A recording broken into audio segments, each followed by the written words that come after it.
Movie buff specialist Phil and John are back. And today we hit number 60 in our top 100 movies of all time. And we are into early 2010s, the last decade. The one that it's hard to believe was almost a decade ago. I can't believe The Impossible is 10 years old almost. But anyway, here we are. We're entering into the next grouping of 10 from 60 to 51. That should be pretty fun. Almost getting the halfway point of our series. And today we're talking about 2012's The Impossible and 2014's The Grand Budapest Hotel. Two movies that are very different, but were huge box office successes and came out. And I think there's something about an early 2000 teens, late 2000 aughts movie where they all have when they're well made, they all have a very similar like crispness to them that we just don't really see from the early 2000s or late 90s. Like the late 90s was more of like how much grain can you put into your camera. This is a much different feel, and these are two very beautiful movies for very different reasons. But here we are, Wes Anderson and J.A. Bayona, probably going to be starting with The Impossible. But John, this is the first time you watched The Impossible. What do you think? I thought the performances were absolutely phenomenal. Naomi Watts is always underrated in everything she does. Because she hates Hollywood. Yeah, and she's outstanding in this. All honesty, Tom Holland's performance might be the best one in this movie. It is the best one in the movie. He won a lot of awards for this movie. He won a lot of awards. He didn't get Oscar nominated or anything like that, but this made his career. Like, this was why he became Spider-Man. Yeah, he's phenomenal in this. For what, he was 16 when this movie was made? He was 16 or 15, and so he's probably more like 14, early 15 when he was filming it. So it's quite impressive, the performance he's putting in with Naomi Watts and Ewan McGregor. Right there, two exceptional actors to be working with on such a heavy topic film. Yeah, overall, I enjoyed it quite a bit. The script was a little lacking, I felt. The dialogue and the screenplay itself kind of felt a little lacking, but it's really made up for by the performances in the film. See, my thing is, so in terms of disaster movies, and I just want to make sure, like, I should probably look at my top 100 before I start saying stuff, But in terms of disaster movies, I really think this one is second to none. Like, I think that this is a disaster movie that keeps the heart. Normally, disaster movies, they go one way or the other. They either get way too sappy, or they turn around and they go the opposite direction and they just go way too over the top. You think about movies like in the 70s, The Towering Inferno, The Poseidon Adventure, those types of movies. And then you think about pretty much, I think it might have been the same year, it was a year different. Hereafter, the Clint Eastwood movie comes out. And it looks like absolute shit, and it's melancholy garbage. And that's coming from a pretty big Clint Eastwood fan. And it's just melancholy garbage. And this movie does such a good job of keeping the realism, pushing and knowing it's going to be R-rated, going all in on the visual effects, and understanding that, like, really at the end of the day, it doesn't matter what they're saying to each other. It's, are they going to survive this? And that is what keeps us invested from beginning to end, is, are they going to survive this? And you're expecting that one of them will not. And really, it looks like it's going to be Naomi Watts throughout the entire movie. And at one point, you actually think she's dead. But this movie does a very good job as well of keeping Ewan McGregor and the other two sons on the side so that we don't actually know what happened to them after everything happened with the tsunami. I think that this movie is so perfectly crafted. I think J.A. Bayona, when he is at the top of his game, is one of the most talented directors alive right now. I think ultimately the biggest problem with him is that he didn't get enough movies. A Monster Calls was an absolute box office disaster, and Fallen Kingdom was not liked by pretty much anyone. But when he's at the top of his game, The Orphanage, The Impossible, he is so in command. And even A Monster Calls is a good movie. It's not great, but he just doesn't do enough. And that's the unfortunate part. So I don't know. I love him. I think it's incredibly well made. I think, it's a Spanish movie. It's like everybody who's involved with it is Spanish except for the actors and things like that, but it's a Spanish production. I love it. I think it's just a perfect disaster movie that does a very good job of not losing sight of the humanity that the movie is supposed to be talking about. And the best way it does that is by not overly focusing on the family itself. Mm-hmm. A lot of this movie is spent with, yes, we're kind of seeing things through the lens of this family and what this family is experiencing, but it does a really fantastic job of showing the human response from everyone who is impacted in this situation, and the response by the Thai people and even the other victims who've lost their families. And you see them just working together to try and help each other find their families. It's phenomenal, and I think that's just what the most important thing about this film is. Because I think if you focus solely on the family aspect of it, despite the strong performances, it just would be a little more problematic, and it just wouldn't feel as natural as this film comes across. Yeah, and I think one of my favorite shots of this movie is when they do the drone shot or the aerial shot, and it's pulling back on all the bodies in the body bags. And when this movie came out, there were so many complaints. And I am just a big believer in the movie is who it's about, because that's who it's about. And you have to deal with that. Like, you don't go into a movie and say, oh, I didn't like that. That's who this was about. Well, then why'd you sit down and watch the movie? That's who it's about. And a lot of the complaints, a lot of the negative reviews of this movie were, one, they didn't make this family Spanish. They changed it in the British. So it was, seen as like whitewashing, which it's an entirely Spanish production. Every single human being who is a producer, director, anybody not on camera is Spanish. So they did that. Like that is just like, that was their decision to make money. Like that was their decision. That wasn't a Hollywood decision. That was their decision. The second one, though, is the complaints. A lot of them were about they didn't focus enough on the actual people who live in Thailand. But my response to that is that's not what this movie is about. This movie is about a family who has everything, is spoiled rotten, goes on vacation, is arguing over this petty, they have their family, but am I going to have to leave my job? Are you going to have to go back to work? Oh no, what a tragedy. So you can afford to live like millionaires.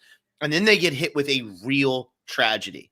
And that's what this movie is about. And it's about the humanness of the Germans and the Thai people and the American people and the British people. It's about the humanity of everybody. And that's what I think critics sometimes just go into movies wanting to bitch about whatever they want to bitch about. You have to watch the movie for what it is.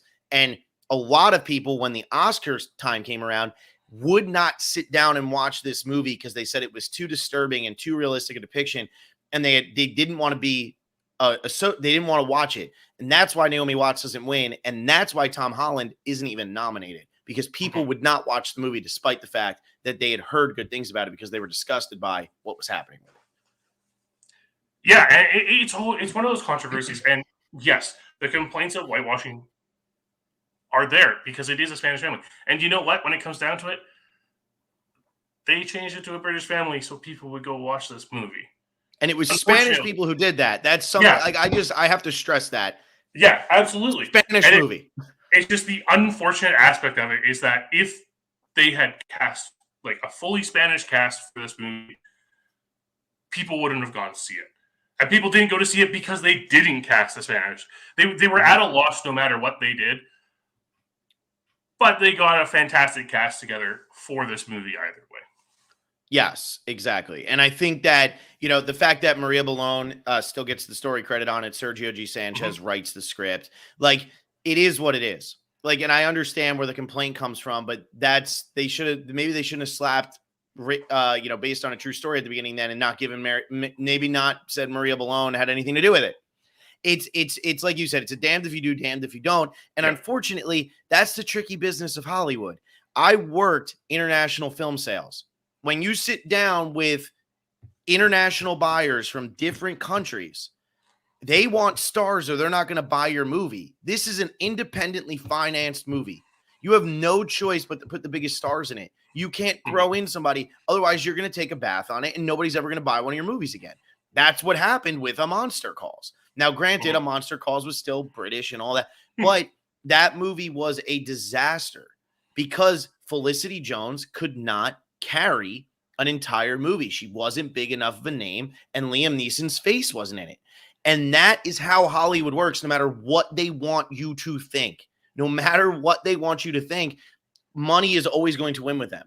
And that is why this movie, you're not going to say no to Ewan McGregor and Naomi Watts in 2012. It just was not going to happen. And so J.A. Bayona gets this opportunity after the success of The Orphanage, which was super small budget, independently financed, no named actors. You couldn't name any of them, even if you looked at it right now. He gets this chance to direct this massive movie that's not a Hollywood movie, that's still an independent movie, and make it as a Spanish production. That is a massive moment for him. And I think it's impressive what he was able to do with this.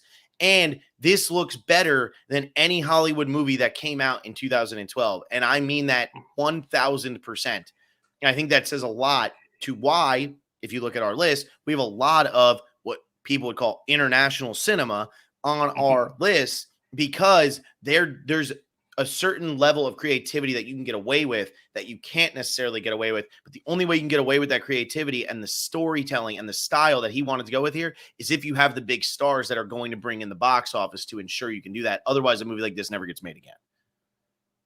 That's and it's just a sad truth of the world of Hollywood and film distribution that we live in, right? But we do still get this movie, and we shouldn't take away from like the gravitas of the situation. 2004, when this tsunami happened, I mean, we were what, 11, 12 years old when that happened. Yeah. But I still very vividly remember that morning. And 8 years later is not a significant amount of time for this to have faded out of the memory of the people who were affected by it, who would be going to this movie and reliving the traumas from their experience there. And if you look at comments from survivors of this tragedy, a lot of them have incredibly good things to say about this movie. That's what I was going to say too. That is a big thing. And I think this movie does not pull any punches. When they're getting tossed around, Naomi Watts' leg in this movie might be one of the most disgusting images, and it makes me like weak every single time. It's so gross because you can feel that. You're saying, what is going on? The hospital scenes are insane. The amount of people that are put into these rooms, there's not much CGI in this movie beyond the tsunami, which is pretty incredible. I mean, a lot of this is in camera. That's amazing. And it's just a grand scale. Like the scene that always gets me. So I always say in Crash, when a little girl gets shot, I cry every time. The scene in this movie, it's the only other scene in movie history that makes me cry every single time. It's when the brothers get off the truck and start running at Tom Holland, because those kids shouldn't be that good at acting. And because of that, it feels so like visceral. Like these are really those kids seeing him for the first time. And it is so well executed. But when you think about what's going on behind the scenes in that scene with all of the people and all of the chaos, to still be able to focus in on that is so hard to do. Some of the greatest directors of all time have unsuccessfully tried to do scenes like that. That is a very rare thing. You see that a lot in the 70s with like Vietnam War movies. When we get to The Deer Hunter has a lot of scenes like that. But that is so hard to pull off. And he does it admirably and keeps you focused on the kids while you're still watching bodies get carried around on stretchers in the background. It's amazing. And that's what I love about it. It does not pull a single punch the entire movie, aside from maybe the fact that the little boy ends up surviving, the one that they find. That might be the only thing that's added for a little fluff to make you feel better about things. Yeah, but because they're not pulling any punches, you're really feeling what these people are going through the entire time. And it's perfectly set up by the way that they show the tsunami in the first place. Because this isn't the Hollywood tsunami with the wall of water coming at you. Yeah. It's just this gush of water surging through. And the fact that they take that time, it's what, a good 20 minutes that we're seeing this tsunami sequence? Oh, with them going down the river of water, and then when it comes back, oh yeah, it's about 20 minutes, yeah. And it shows you everything. And the nice thing about it is that it shows you what's happening underneath the water, because it's not something we normally see in a disaster movie like this, where we're talking about this type of destruction that's happening and seeing its toll on people and how it's throwing people around and how there is no escape from it. Mm-hmm. It sets in that terror in you of what would you do in this instance? You have seconds to react, and no matter what you do, you're still helpless. Well, and I think that's one of the most interesting things. People don't really understand tsunamis. People, unless you've lived through one, you really don't get it because it is so Hollywoodized. The wall of water, it's coming at you. Oh, the whole ocean retracts and whatever. This doesn't show any of the water until it's hitting them. And then it shows the aerial view of it and it's them going down the street. People don't realize, like, once that thing hits and it's moving that way, all of the water that was piled up there now has to completely go out, and it has to go back like every other wave that's ever happened in the history of time. And the amount of strength and power that is going on with that, there's nothing you can do, and you're totally at the mercy. And we see that as they're just getting thrown down this. It's you don't jump into a what is it, category 4 rapids or whatever it is, whatever category it is. You don't jump into rapids. Like, that does not happen. It's dangerous, and you better know better than me. You live in Vancouver. But like, it's so chaotic, and this movie captures that chaos, and it beats the crap out of its characters. I think that's also very important. None of its characters get away in this movie unscathed. They all, Naomi Watts is definitely the punching bag, but they all get the crap kicked out of them throughout this entire movie. And I think that's very important to make, if you're going to make a disaster movie, it's hard to make them realistic. And I just feel like, man, I hope I'm never in that situation, but I feel like if this is the closest I ever get, this is a very, very accurate depiction of what that would be like. And now you're in a developing country that is really just seaside resorts and then people living in poverty, at least in that area, because that's how a lot of them are. It'll be this, and then right on the other side of the wall, there's nothing. And now you have to find doctors. You're infected. You're going to bleed to death. You need surgery. You can't find your family. There's no cell phones. There's no anything. What the hell do you do? This feeling of helplessness is so present throughout the entire movie that it just speaks magnitudes to what Bayona was able to pull off as a director. Yeah, and the way Bayona approaches the tsunami scene and the chaos of it, because as soon as we're done that, the chaos kind of subsides, but the tension never subsides because the chaos is still there, but it's this frantic chaos of people trying to help people. And that is the center of this film. The center of this film is this human nature for everyone to come together and help each other in the face of this disaster. And that's what this, while this movie is about a family trying to survive a disaster, it is about the horrors of these disasters that you really can't do anything about. I always think, like, I live in South Florida, and people are always like, hurricanes. You know when a hurricane is coming. Like, you really know when a hurricane, you get a good solid week warning on a hurricane. A tornado, you don't get warning on a tornado. With a tsunami, you're not getting a warning with a tsunami. When we had earthquakes in LA, you never knew that you were going to get the earthquake. It just happened. And yeah, they can monitor that, and maybe they can get a better sense of when something like this is going to happen, but it's still very random. And what I like about this movie, and a lot of people, will probably disagree with this, but I actually really like the first 20 minutes of this movie, where it's very mundane. It's very boring. There's not anything going on because it's a family on vacation. How boring is a family on vacation at a resort? It's very boring. That's the point of going on those vacations, to do nothing. And they're doing nothing. It's Christmas. We're just going to give you presents. That is it. You were scared of flying. Who cares? There's nothing happening here, but it's showing how normal it was and how unexpected this was. This isn't something where you can sit there and say, oh, we should have prepared for this. You're on vacation paying a lot of money, as is clearly evident by how nice this resort that they're staying at is, and there's nothing you can do about it. There's literally nothing you can do about it. I think it's just, it's haunting. And for people who like to be in control all the time and all of that, sometimes something like this just happens and there's nothing you can do about it. But how do you react in that situation in order to survive? And I think it is really the best survival movie ever made. Yeah, I was really impressed with it because it's that contrast, right, of that beginning. Because honestly, the first 20 minutes, I was like, man, this is boring. I'm not enjoying this, despite the fact that we are getting great performances here. What is going on? They don't do anything. And then you find yourself kind of thinking, it's like, you know what the movie's about. You know that there's this tsunami that's impending, and you're like, how early into the movie does that happen? Are we establishing these characters first, or are we getting into it? And the fact that the tsunami happens so early in the movie kind of saves us from what we've been talking about, how this movie could have focused on the family more. Mm-hmm. And it would have been a mistake.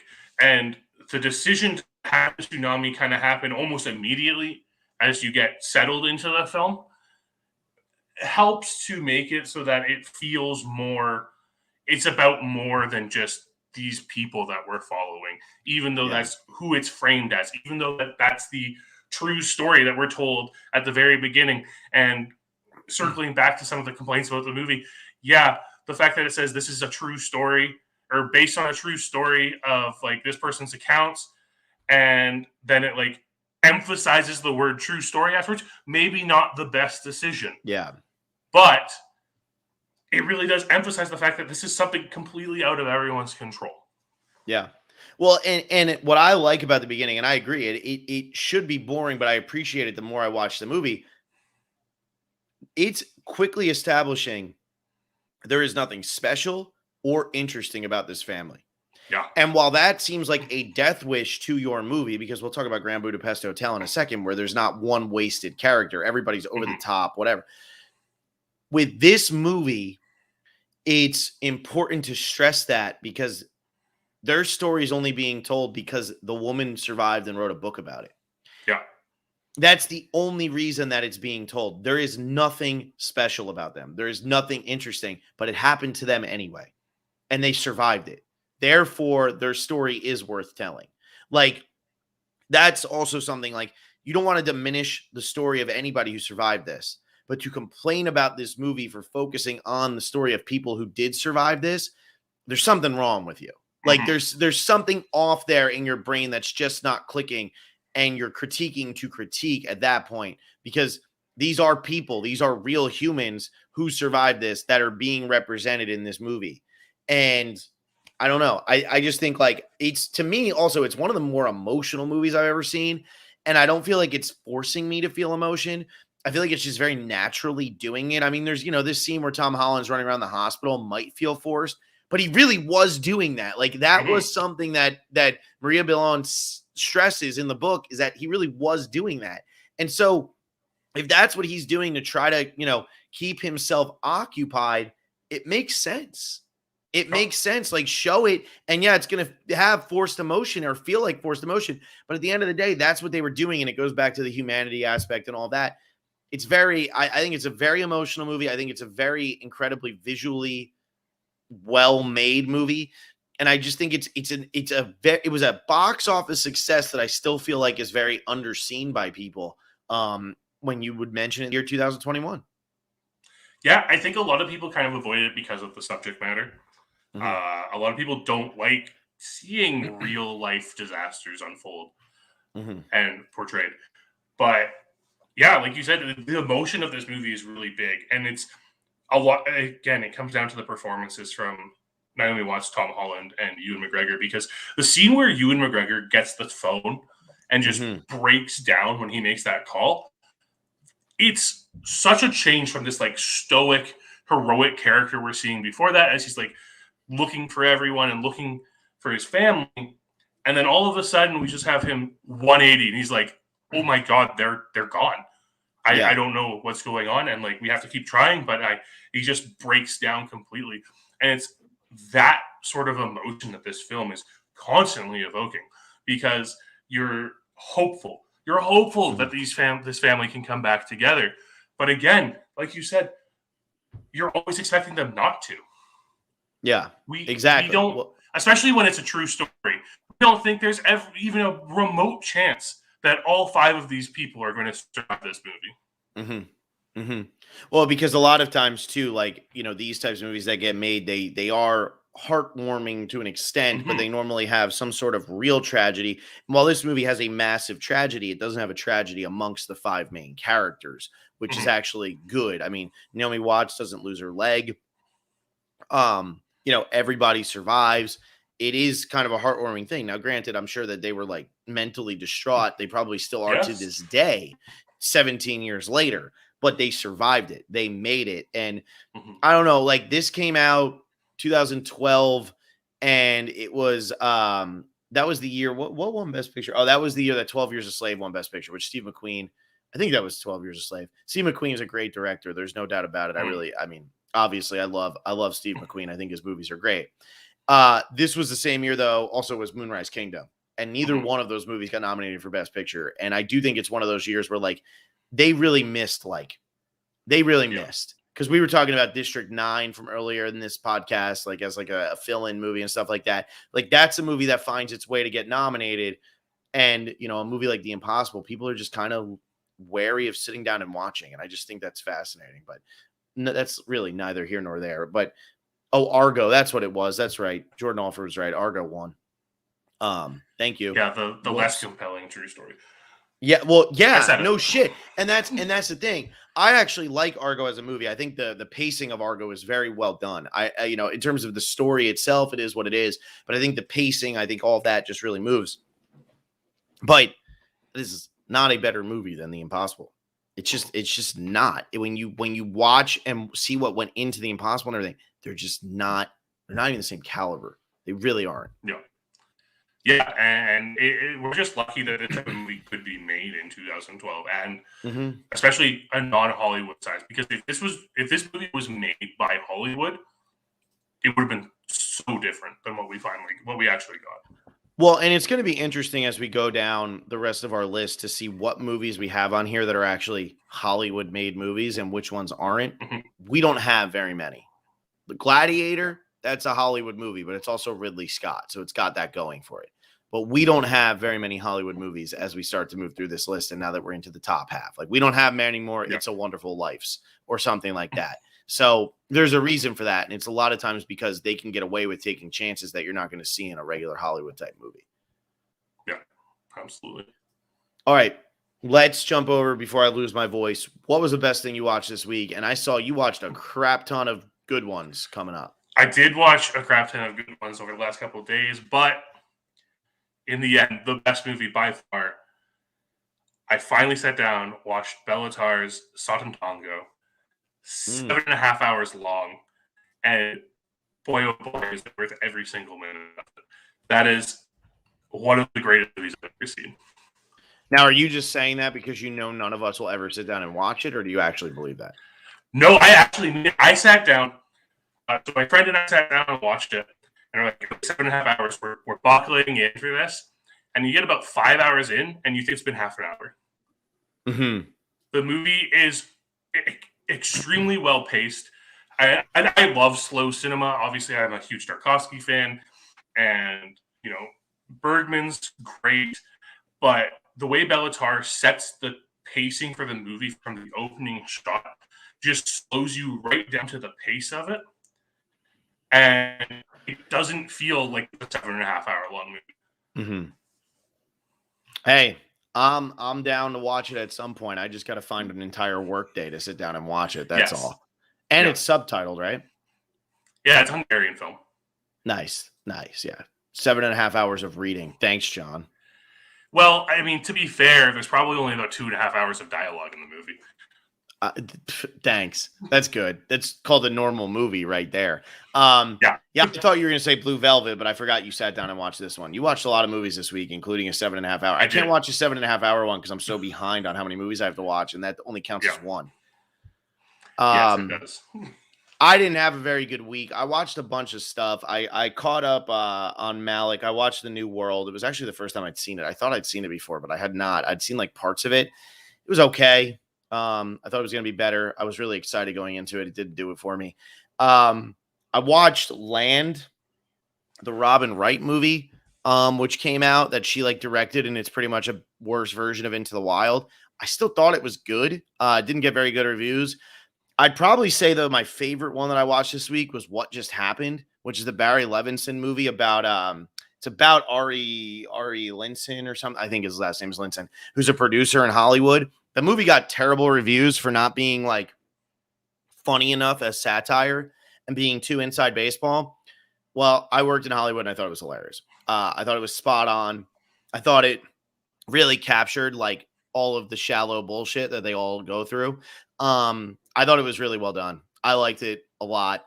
It's not great, but it was definitely an entertaining movie and something that I'd say go watch. It made no money. It's got Robert De Niro. It's got Bruce Willis. It's got Catherine Keener. I mean, it's loaded with talent.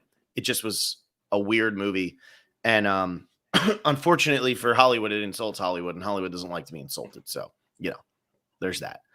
All right, John, I really am losing my voice. So let's let you talk a lot on the Grand Budapest Hotel here. Okay. Well, we're at the Grand Budapest Hotel, which was the point where, at this point, Wes Anderson's finally kind of broken into the mainstream, right? Wes Anderson's been that quirky guy who's been making these smaller films that have their cult following to them. Moonrise Kingdom was a huge success. People loved it. And then Grand Budapest Hotel comes along, and Wes Anderson gets his Best Picture nom for it. Mm-hmm. And this is such a different Wes Anderson film, is the way I feel about it. Because leading up to this point, you look at his other films, they're all very like family-based and very small. Grand Budapest Hotel feels a lot bigger than what he'd done before. And a lot of it comes down to the fact that he's not just doing this like quirky family interactions. He gives us this mystery and this different feel to the film that we're not usually getting in his works. He's brought back his merry troupe of actors, added to it as he always does. And it's just so much fun. Yeah. The way that Wes Anderson tells a story, the way that Wes Anderson presents a story, and it's visually gorgeous. It's just hard to find anything bad about this movie. Yeah, it's funny because when this came out, I really enjoyed it. I really liked it. And what's funny with Wes Anderson, and just being a Wes Anderson fan in general, is when something becomes popular that you've liked for a very long time, all of a sudden you're frustrated by it. And you're like, well, that's not as good as this one almost got overblown. You know what I mean? It got so much credit and all of that to me, it actually fell off a little bit just because I was like, okay, it's great, but it's not Royal Tenenbaums. It's not Moonrise Kingdom, which came out 2 years earlier and I think is his best movie by far. Yeah. It's not that. And then I sat down and I watched it again. It's probably the first time I watched it in like 5 years. It's perfect. I mean, it really is a perfect movie. The pacing is stellar. His style is there. The characters are incredible. The fascism undercurrents and all of that are amazing. Instead of SS, it's ZZ. Having all of that stuff, like it is so well made. It is so blatant what this movie is about, but it is set in the whimsical world of Wes Anderson, and Ray Fiennes is absolutely ridiculous in this movie. Ray Fiennes in this movie is the best Wes Anderson character, I really believe, in all of his movies. He is so entertaining, and Ray Fiennes is just hamming it up the entire time. Every line he delivers is gold. He delivers them all perfectly. He's chaotic. He's exactly what you need to be for this movie. I was having a hard time finding anything to complain about with this movie. That's why I gave it 4.5 this time. I thought it was great.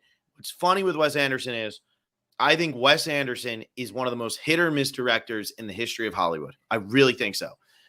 And that's my taste. I know some people will defend anything he does, whatever. But Fantastic Mr. Fox, one of the best anime movies of all time.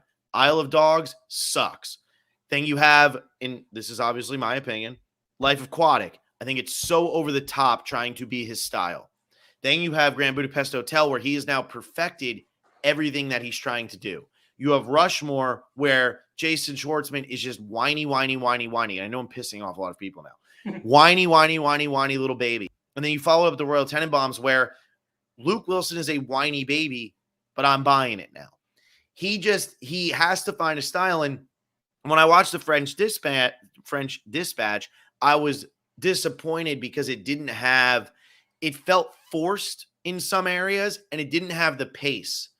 This movie has the pace. This movie rips you through the chaos of this time period, of these characters, of this world, and you're just along for the ride and don't have a choice but to follow along like you're the friggin' lobby boy yourself. You just have no choice but to be involved in it.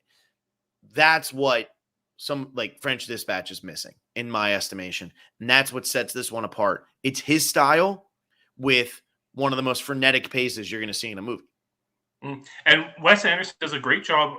I mentioned his storytelling, and what he does in this film is he sets it up so that you take everything that happens in the entire film as grain. So you have to take it as an exaggeration, because we are listening to a story of a story of a story. And he sets it up so clearly that you forget until F. Murray Abraham's voiceover comes in and he narrates a section of it. And you're like, oh, this is a story. We're not just witnessing these events as they're unfolding.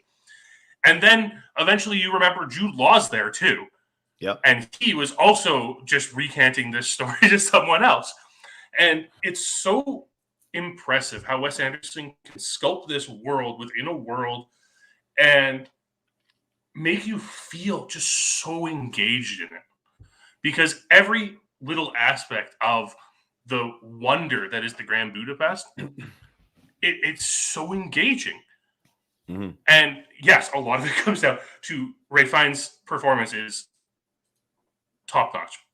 Easily his best performance. And it's just hard. And then you have all these bit characters. You have Willem Dafoe, who has like 3 lines in the entire movie, but he's perfectly encapsulates this tough bruiser brute that he's playing in this movie. And you feel like you know that character way more than's actually presented in the film. That's how they all are. I mean, Adrian Brody, Jeff Goldblum as Kovacs, Tilda Swinton as the old woman. You feel like you know all of them so well. And yet you were mentioning the storytelling aspect. This is a woman sitting down to read a book written by a guy who's dead. And then we see it from the point of view of the old man writing it, telling the story of when he was a young man and was told the story by F. Murray Abraham. Yeah. It's so many layers and it's so much fun.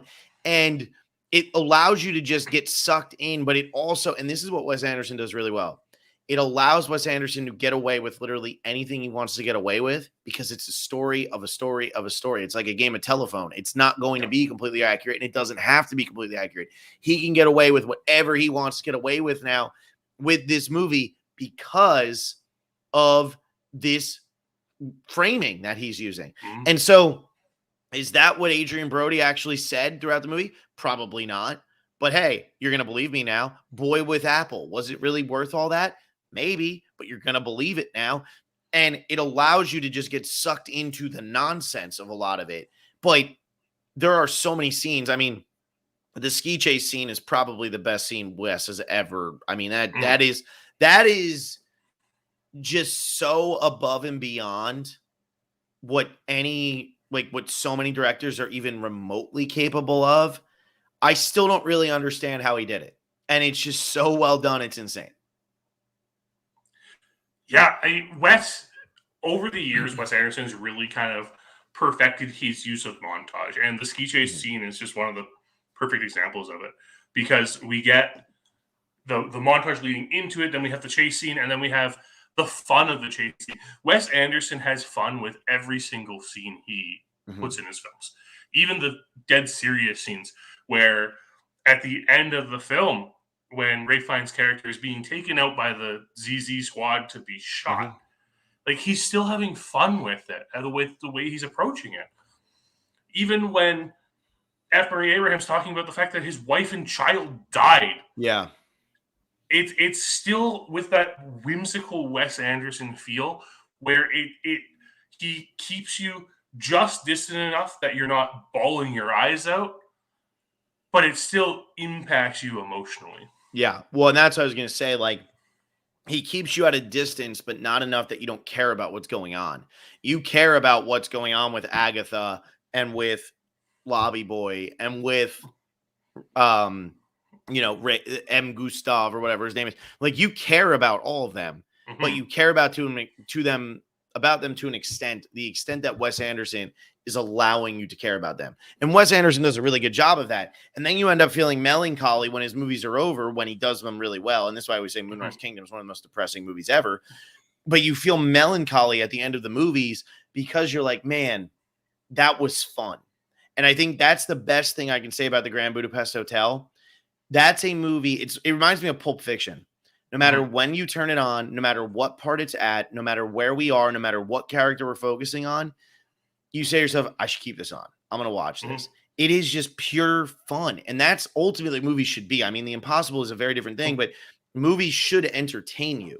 They should bring it. And this, I really think Grand Budapest Hotel might be one of the most entertaining movies ever. Like, it is just so over the top. It is so in your face. And is it my favorite Wes? No, it's probably still 3 or 4, but it is just so fun. And you just don't see and it's a director having fun making a movie that is fun. You don't really see that all that often.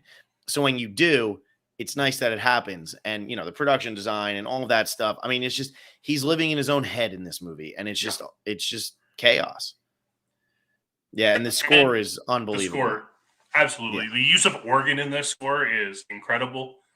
Some of the best use of organ in a score ever. And Wes Anderson can have fun because he's using the same actors over and over again. He's just built this family for his films. That I always think about. I was just gonna say, I think about the phone scene where they just keep calling each other. It's just his way of getting all the actors in the movie. Absolutely, probably.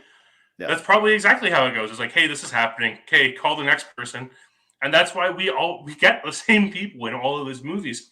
And why? I mentioned it when I first mentioned the French Dispatch a couple of weeks ago, but it's his theater troupe, and that's what's so special about Wes Anderson movies is that, yes, Wes Anderson does at times have some of the best storytelling in Hollywood, but he also has this group of incredibly talented actors who always come out and always it always seems like they enjoy what they're doing, no matter their role in one of his films. No matter how big, no matter how small. I mean, this was Owen Wilson getting a really small role.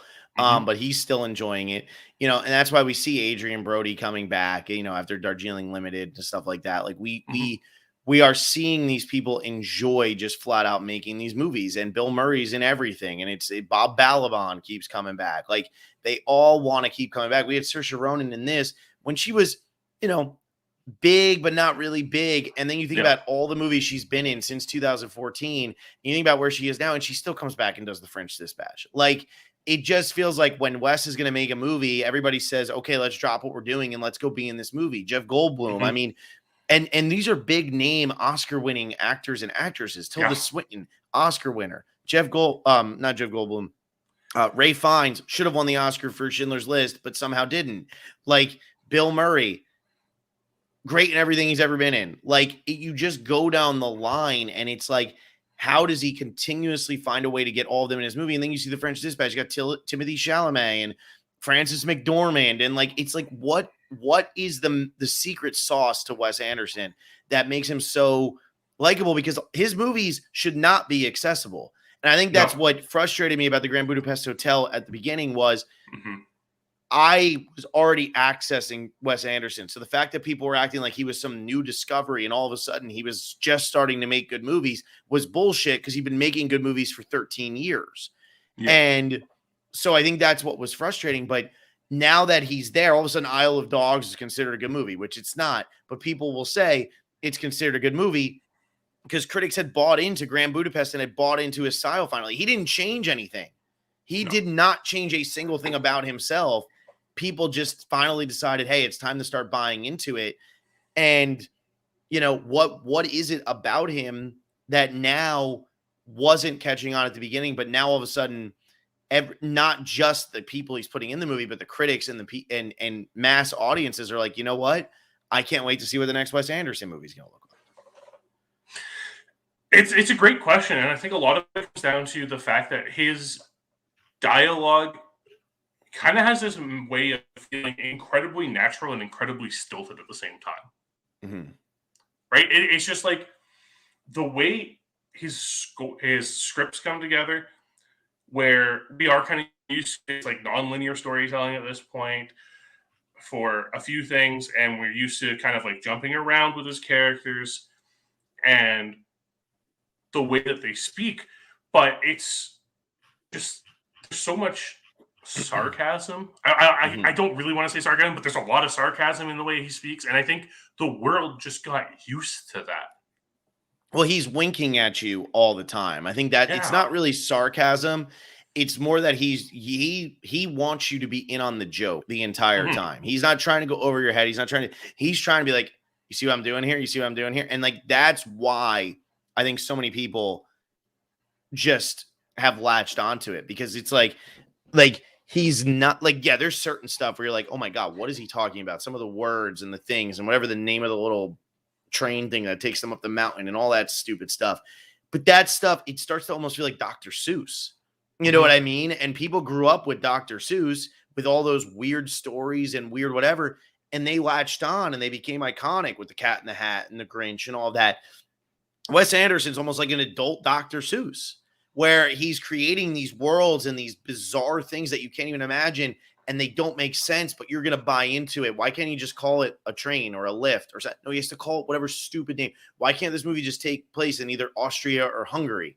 No, it has to take place in whatever the name of the fake place is. Like, he just leans into it, and people have just bought in because they feel like they're a part of it. Yeah, and that is what Wes really does. Is he will always make the audience feel intelligent. And sometimes that's just what we need in a movie. Sometimes we don't need some high concept movie like The Tree of Life, where we're like trying to figure out what's going on the entire time. Sometimes we just need the movie to make us feel like we're involved with everything to a point where it's like, yeah, I totally get that. And you can just go to the water cooler and discuss it with anyone. Yeah.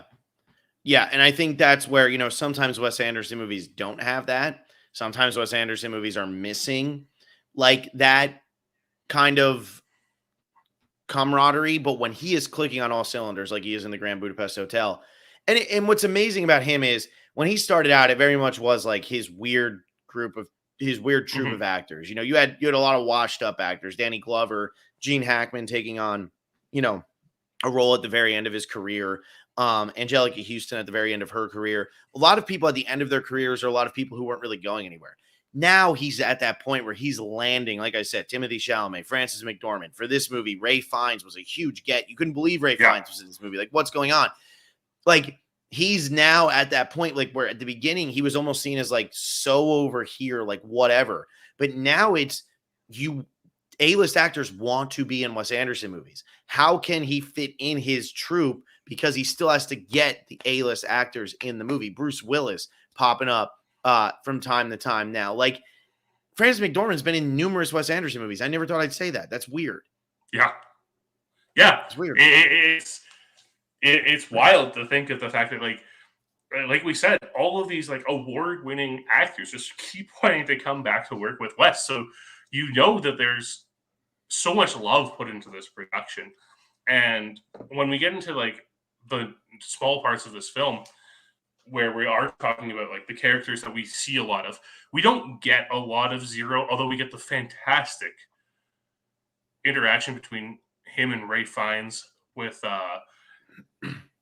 is he flirting with you? Is he flirting with you? So good. Oh, so funny. So good. And we get those little character moments where we don't need to know all of Zero's backstory, because Wes Anderson literally tells us he doesn't have one. Yeah. Yep. His backstory is it doesn't exist. Yeah, because he's Zero. He's nothing. Yeah. He's nothing. But still, we have one character where we do get to kind of spend most of our times with Monsieur Gustave. Mm. And every character around him just fits in enough to where Wes is building the relationships between characters, which is so much more important to him than the characters themselves. Yeah.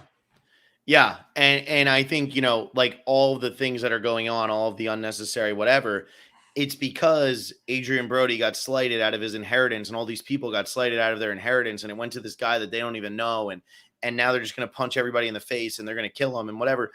It's because of how they all interact. It really isn't about, this goofiness, even though it is about the goofiness. It's, I don't know.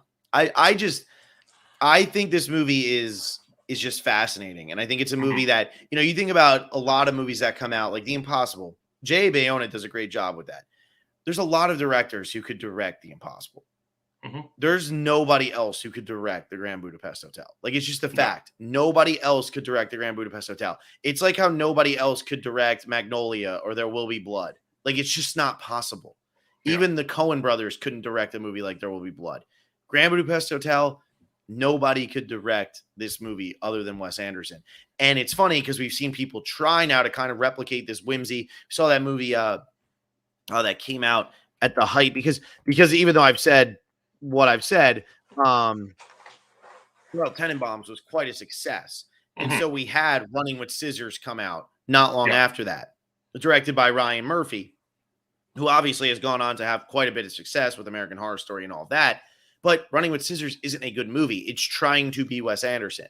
And we see that every time Wes Anderson has a great success, people try to replicate it, and they just can't replicate it because he is what he is. And that's something that people just don't understand. Yeah, and that's why we're so lucky to have people like Wes Anderson out there. And the fact that he just has the ability to share this kind of vision with us. Because that's what it really comes down to is we were talking with The Impossible about how, Hollywood puts these restrictions on things, but we do have those occasional directors who can kind of overcome those hurdles and just create their own movies in a way that we still get to enjoy them and we still get to feel like there's this personal connection to the filmmaking, which we're going to see a lot of over the next 60 films or 120 films we talk about. Absolutely. Yeah, it's 118 now, right? Because we're at 59, so it's actually only 118. Don't get too chaotic here, man. Don't get too chaotic. No, it's gonna be something as we move through this and talk about movies. But when you hit a Wes Anderson movie, it is a different thing than But I think that's why a lot of the movies that are in our top 100, they are movies that are very director heavy, very stylistic, very writer heavy. Like when we get to Charlie Kaufman and things like that, David Lynch, these are movies where it is an auteur most of the time, totally in control of their craft, or it's somebody who had a little bit more freedom than what Hollywood gives a lot of the time. And, they get the respect and now they're allowed to kind of go out on a limb, or it's an indie movie that, of course we're going to be a little bit more attracted to an indie movie. It's more exciting. Yeah, exactly. And it's really hard to put into words exactly what makes Wes Anderson films so great. And we're going to try to do it 2 more times down the road. I know. And you're going to hear us say similar things where it comes down to the performances and it comes down to the way that Wes is telling the story. But we can't talk about Wes Anderson without talking about the aesthetic he brings to these films. And I think that's where a lot of complaint comes with like The French Dispatch, because it doesn't have the same aesthetic as most Wes Anderson films. So you don't really kind of get lost in it like you do The Grand Budapest Hotel. But the pastel colors that Wes uses, they almost don't feel real. They kind of have like this ethereal feel to them, which I think just makes you so much more susceptible. Again, just like the way that the storytelling he uses does, just susceptible to whatever he says can still be completely believed, even if it is as ridiculous as someone having a door slammed on their fingers and their fingers getting clean. And their fingers getting clean chopped off. I know. Yeah, exactly. It's so funny. And then they're just back on. Whatever. Yeah. Or even like, someone like Monsieur Gustav going to prison and Harvey Keitel like character just like being like, yeah, we think you're straight. Also one of the best lines in the entire movie of, well, no one's ever accused me of that before. Yeah. And it's just like to have them working together and digging that hole, right? It's absurd, but it's absurd to the point where it's so believable still. Yeah. Well, and it's leaning into Ray Fiennes' character never loses who Ray Fiennes' character is, even when he goes to jail. You know, he gets the crap kicked out of him, but you got to teach him when you're in prison and everything. And then he's bringing them the chocolate because he's still a concierge. Yeah. He's still a concierge. Like, he can't help it. And that's how he ends up getting himself out. And then he gets out and they go and murder somebody immediately. And he just goes back to his merry way. I mean, it's fascinating. It's fun. And I'm trying to think what I want to say with that, but I love the drawn on tattoos on Harvey Keitel in that movie. I think those might be one of the most underrated parts of the movie. It's so funny. But that's that attention to detail that Wes has in all of these movies too, right? Where he does have this kind of ridiculousness to him, where none of his characters look realistic. They don't look like the way a person would look. Yet you're just observing them closely for those fine details in how they're presenting, and like, what's the story behind those drawn on tattoos? Yeah. Yep. Exactly. And you just imagine, like, here's this badass who's bald, all muscle, in jail, and he's got like a little elephant tattoo. Yeah. So funny. John, I have no voice left. I really don't. I can't even talk. My voice, my throat is killing me. It's dry. I don't know what happened. I might be getting sick, but I have nothing left. I could talk about Wes a lot, but we're going to talk about Wes a lot later. Yeah, anyway. A couple more chances too, anyways. Yeah, exactly. But my throat has nothing. So we're going to wrap this up and we're going to get out of here. Next week, we are going into our number 59. John, for you, that's Call Me By Your Name. For me, that's Fargo, but we're not watching Fargo. We're watching The Long Goodbye from 1973, the Robert Altman movie. So Call Me By Your Name from 2017, another pretty instant classic, and The Long Goodbye from 1973, which is a sloppy, all over the place film noir. So that'll be fun. Hopefully I'll have a voice back by then. I have nothing going on right now. I feel like my throat is just pure scratch. So thank you all for listening. Hopefully I didn't sound too bad. John, thanks for the time.